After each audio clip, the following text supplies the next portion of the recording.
Merci, Monsieur le Commissaire, d'être aujourd'hui parmi nous.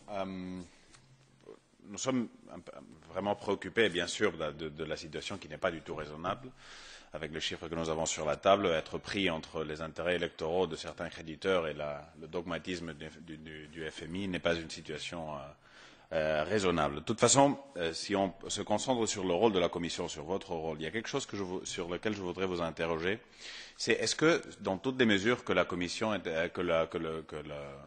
qu'on est en train de demander à la Grèce, est-ce qu'il y a une évaluation de l'impact social qui est fait de votre part? Je vous pose cette question parce que bon, ça a été une demande faite par le Parlement lors de son rapport de la Troïka et ça a été aussi introduit dans le two-pack, qui mandate la Commission européenne à faire une évaluation en permanence de l'impact social des mesures sur le déséquilibre macroéconomique qui sont demandées à certains pays membres. Surtout parce que certaines mesures nous inquiètent particulièrement. On a entendu ces jours-là que la réduction du seuil sur l'exemption de l'impôt de le revenu pourrait être acceptée. Ceci, bien sûr, pourrait avoir un impact très très important sur une grande partie de la population grecque. Est-ce que la Commission est en train de faire le monitoring de l'impact social de toutes ces mesures?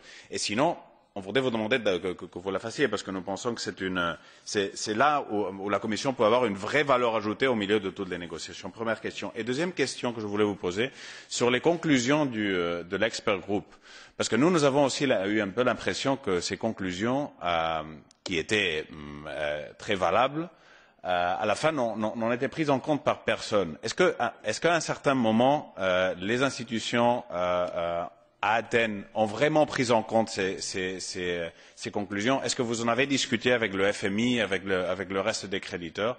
Et est-ce que vous pensez que les 12 conclusions que M. Papadimoulis a soulignées de l'expert group, est-ce qu'elles seront vraiment tenues en compte finalement ou pas? Merci.